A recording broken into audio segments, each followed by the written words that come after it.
Graduate with Plan B. I think it's a whole process of getting to know who you are, and here we are telling you, let's just forestall that, isn't it? Yes. We don't require all those things.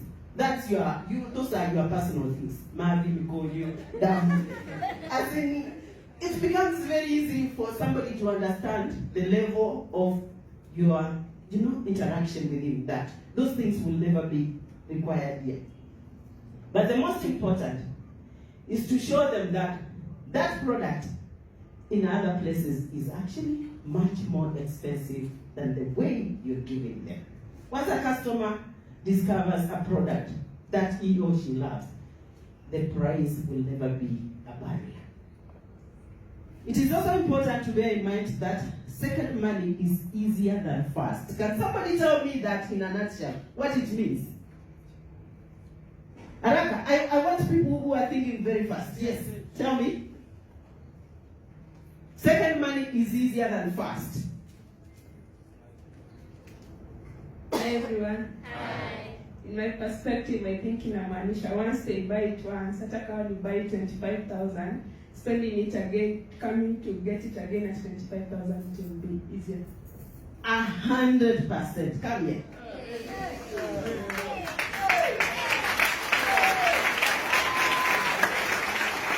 The first sell is always the hardest. But if somebody is able to buy a product of 25,000, the only thing that you will need to do for you to get a second sale is to exactly follow up, greet him every other time, find out how he's faring, and he will become a personal friend to a point where they say, "How are you, my daktari?" every morning. Yes. Isn't it? Yes. That is the only way that you can understand. Make sure the first sale. Which products do you like selling more? Which one in particular? Novel Depart. Today I'll give you 2 free to go and sell.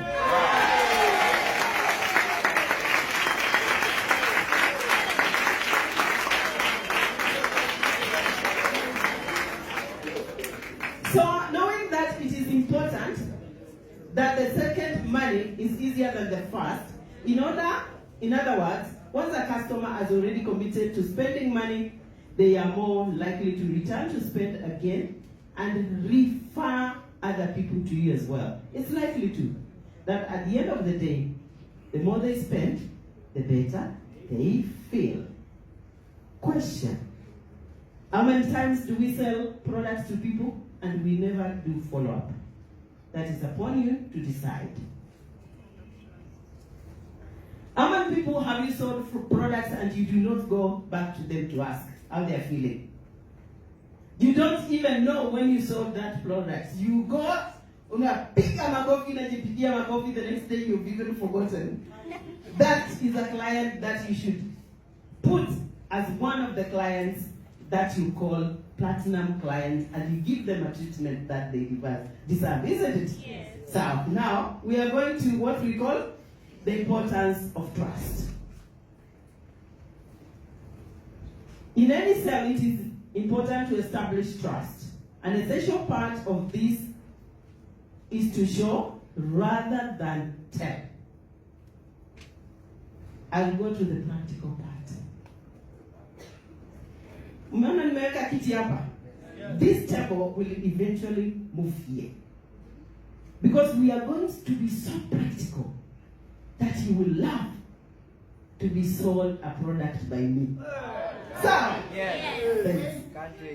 so now, knowing that, the essential part is show rather than tell.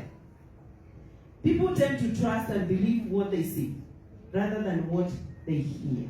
Yes. It is always better to show how the product will benefit the customer rather than demand that they take your word for it. When you are documenting to see whether he will give it to you, because testimony is already written there. Give it to us. My own experience.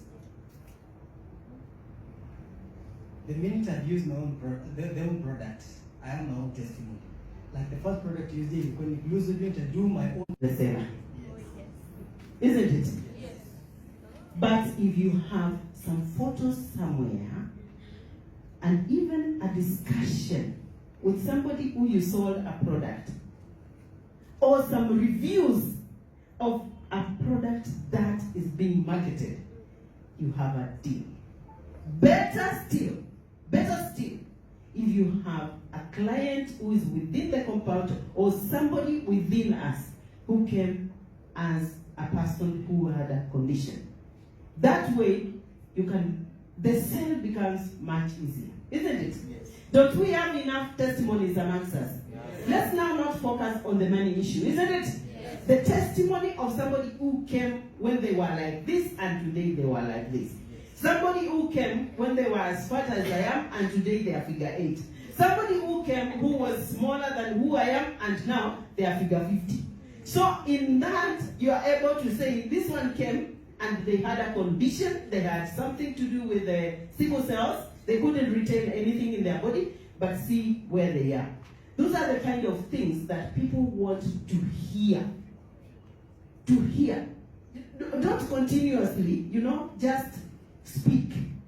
Show them with evidence. Thank you so much. You missed the unajua leo niko sawa. Kwa hivyo naweza toa kitu. Now, when you are documenting those ones, remember people believe what they see, not what they hear. Getting back to the system. Give. What do I mean? Can somebody guess it before I speak? Oh, of course it's there. People will pay more for an agreeable, positive, and enjoyable experience than they will for a great product. That experience we will go through here, me and you. We said we are going practical, isn't it? Yes. So that is now how to make sure that nobody ever escapes your dragnet. Hata kama yeye ni nani. Kwani iko nini? Yes. You are the guru here. And you are the commander. You must drive your force the way you want it to be. I tell you, I can sell products like this, but I'm not in selling. I'm now in making sure that I inspire you, I role model you, so that you duplicate me. So for the salesperson, this means giving energy, attention.